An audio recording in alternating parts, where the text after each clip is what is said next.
सबसे first of all तुम लोग गाइडलाइंस सारे जरूर एटलीस्ट 5 to 6 अटेम्प्ट्स के गाइडलाइंस कवर करना। पिछले 5 अटेम्प्ट्स के आईसीएसआई गाइडलाइंस जरूर कवर करना। मतलब स्कैनर का ही दूसरा फॉर्म है। अगर दूसरे जो आंसर्स होते हैं उनके फॉर्म थोड़े से अच्छे होते हैं, जिससे आईसीएसआई के वो लैंग्वेज होते हैं जैसे उनको चाहिए होते हैं, आपके आंसर्स वैसे उसमें। So different students and different methodologies, but everybody is focusing on कि पिछले 5 अटेम्प्ट्स के क्वेश्चन आंसर्स जरूर करना, और वो जरूरी है। और आईसीएसआई की गाइडलाइन आंसर से करते हैं तो उसकी क्वालिटी आंसर्स की स्कैनर जो मार्केट में मिलता है उससे बेटर क्वालिटी के आंसर्स लिखे होते हैं। हालांकि उसको भी और थोड़ा सा इम्प्रूव कर सकते हैं, किया जा सकता है। आईसीएसआई गाइडलाइन आंसर्स में भी जो क्वालिटी ऑफ आंसर्स है उसको भी हम और बेटर और इम्प्रूव कर सकते हैं। लेकिन फंडा ये है कि पिछले 5 अटेम्प्ट के क्वेश्चन आंसर्स करने हैं।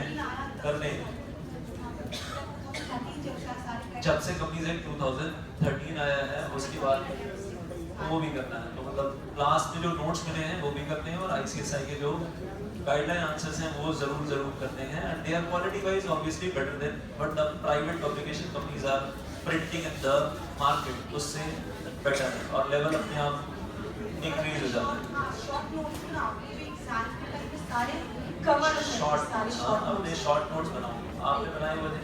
यस सर, मेरे तो बाहर डिस्ट्रीब्यूट है। अच्छा, बाहर डिस्ट्रीब्यूट भी करती है? नहीं, बाहर मैम ने मंगवाया था। अच्छा, टैक्स के लिए। अच्छा, दैट इज वेरी नाइस। हां, तो इसके लिए तो शॉर्ट नोट्स मुझे दे देना प्लीज। तो नाउ द पॉइंट इज कि शॉर्ट नोट्स अपने, and I tell you one thing, जो स्टूडेंट अपने खुद के शॉर्ट नोट्स अपने तरीके से अपने दिमाग से बनाता है और उसको मालूम है कि मैंने क्या लिखा है, वो एब्जॉर्ब करना बहुत आसान हो जाता है। तो हर टॉपिक के ऊपर कुछ short notes 7 points, 8 points, 10 points, 7, 8, 10 point का, मतलब पूरा फुल डिटेल नहीं चाहिए। तो कोई बड़ा बहुत बड़ा टॉपिक है तो उसका एक्सट्रैक्ट ले लो, 7-8 पॉइंट में उसको सम अप कर लो, और वो शॉर्ट नोट्स की एक तरह से कॉपी बना लो कि लास्ट में जब लग रहा हो बिल्कुल टाइम शॉर्ट है तो उसी को फटाफट वेल स्क्रॉल किया और आपका काम हो गया। Then you don't even have to refer the full book. तो यू शुड हैव दैट। मतलब ये काम क्या है, ये काम आपको अभी करना है। अगर आपके एग्जाम दिसंबर 17 में है तो आपको फेब 17, मार्च 17 में करना शुरू कर देना है। अगर एग्जाम्स दिसंबर 17 में, क्योंकि आगे तो टाइम कम होता चला जाएगा। तो ये काम अभी शुरू कर देंगे और इधर उधर घूमने फिरने में टाइम वेस्ट नहीं करेंगे तो ये काम हो पाएगा और ये नोट्स भी बन जाएंगे और ये फिर उस वक्त काम भी आ पाएंगे। बट वेल वो लास्ट मोमेंट पे जब रहता है ना, आखिरी के 3 महीने, तब ये सारे काम शुरू नहीं हो सकते। You can not start that point of time. तो उससे पहले हो जाना चाहिए सब कुछ, ताकि आखिरी के 2 महीने या 3 महीने सिर्फ आप उन्हीं चीज़ों को रिवाइज कर। मैंने आपकी एक चीज़ फॉलो की थी, आपने बताया कि आप जब एग्जाम देने जाते थे तो आज जो एग्जाम्स हैं बुक्स के सब्जेक्ट्स के पेपर या बुक्स नोट्स लेकर जाते थे और वापस लौटते वक्त जो कल होंगे उसके नोट्स साथ में रखते थे। मैंने भी यही किया। हाफ एन आवर्स लग जाते थे एग्जाम सेंटर से घर तक आने में। एडवाइस जो मैं सारे बैचेस में हमेशा एग्जाम के टाइम पे देता रहता हूँ, बैच खत्म होते वो यही एडवाइस देता रहता हूँ कि जब नंबर 2 देने के लिए जाए तो पेपर नंबर 3 की बुक्स साथ में लेकर जाएं, तो वापस आते हुए बाहर निकलते ही वापस आओ, खोलो और अगले पेपर में मैक्सिमम आउटपुट आनी चाहिए। मतलब ये वाला टिप काम आ गया है। सब लोग फॉलो नहीं करते हैं, डू नो। मतलब मैं बोलता सबको हूँ, कुछ लोग फॉलो करते हैं, कुछ लोग फॉलो नहीं करते। लेकिन मुझे फायदा होता था जब मैं एज स्टूडेंट ये चीज़ फॉलो किया करता था पर्सनली। That is good. और सेक्रीफाइसेस क्या किए? उसके बाद सीएस प्रोफेशनल नहीं, सीएस में जब से आई मेरे मतलब घर वाले घर पे जितने भी फंक्शंस, फैमिली, फ्रेंड्स, सारे मतलब किसी की शादी है, कोई भी कुछ भी हो, मेरा घर बिहार है, मैं वहाँ 2 साल से गई नहीं। मतलब सिर्फ क्लासेस थी, मेरी क्लासेस नहीं होंगे, कभी नहीं। सब बोलते थे नहीं आती हमारे यहाँ, ये बहुत प्रॉब्लम हो गई है, मतलब बहुत घमंड हो गया है। उनको क्या पता है घमंड है कि हाँ हमारा डर है कि क्या कहीं फेल ना हो जाओ नेक्स्ट अटेम्प्ट में। तो ये होता था। और अब जब पास हो गए तो सभी के कॉल आ रहे हैं, बहुत अच्छा हुआ, छोड़ा, चलो कोई नहीं, घर बार छोड़ा, अब बहुत अच्छा कर रही हो, बहुत अच्छा कर रही हो। अब सब ऐसे कॉल करके बुलाते हैं।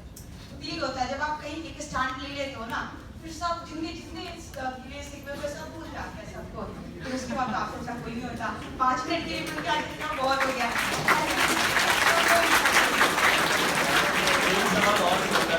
मैं सबको बोलता रहता हूँ यहाँ पर दिन में 13 घंटे पढ़ाई करनी चाहिए, 13 hours per day, 13 hours per day. कम से कम चल सकता है या नहीं, 13 आवर्स पर डे करनी ही चाहिए और ज़्यादा करनी चाहिए। नहीं, एक रेगुलर बेसिस बहुत मायने रखता है कि आप कोई भी जो भी सब्जेक्ट कर रहे हो रेगुलर बेसिस पर करो। एक भी मतलब कि हाँ ये चीज़ आज पढ़ा फिर उसको उस टॉपिक को छोड़ दो फिर 3-4 दिन बाद, ऐसा नहीं। एक मतलब क्या कहते हैं ना, सिमेट्री बननी चाहिए आपकी।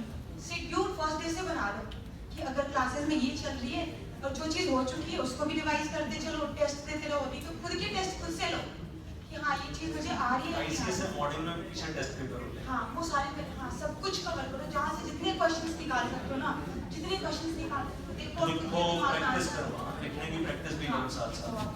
हर दिन। तो how many hours per day? मैंने तो मुश्किल से 3 महीने 2-3 घंटे सोएंगे। 3 महीने दो, 3 महीने तीन, चार, के लिए बहुत दिन हो गए। में 2 घंटे सोना या 3 पापा घंटे भी सोना? बोलते थे सो जा, नहीं कॉफी लाओ चाय लाओ और 2-4 maximum maximum 4 hours per day. रात के 2 कभी 2 आवर्स घंटे पर दिन डे। में 1 घंटे। रात को 2 घंटे सोना, दिन में 1 घंटा जब सोना भी कोई और देखना होता है कॉन्टिन्यूसली तो और जब भी कोई दिक्कत हो मतलब जब भी होती जगी होती है, सोती कब है? सोती कब? अच्छा, कितना वेट लॉस हुआ?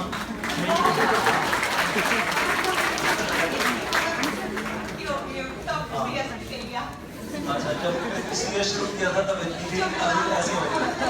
कई लोगों का उल्टा होता है, कई लोगों का उल्टा होता है, जब सीरियस शुरू हुआ था तब इतने थे, फिर बैठे बैठे इतने हो गए ना। That happens like this. और कुछ सीखो ना, सिटिंग तो सीख जाते हैं, स्प्रिंट उस एग्जाम से पहले वाले 3 महीने में खाना कितना खाया करती थी दिन में, मतलब हाउ मच फूड? भूख ही नहीं लगती थी। भूख ही नहीं लगती थी। अभी खाना खाओ ऐसे देखते रहो मतलब हाँ, कंपनी लॉयल खाओ, कंपनी लॉयल खाओ, कंपनी लॉयल पियो, खाना कुछ तो खाती होगी मतलब। अच्छा, मम्मी उसने आप ध्यान रखती थी खाने पीने का, that was there. But weight loss बहुत हो गया। वेट लॉस क्या लॉस आप बता दें।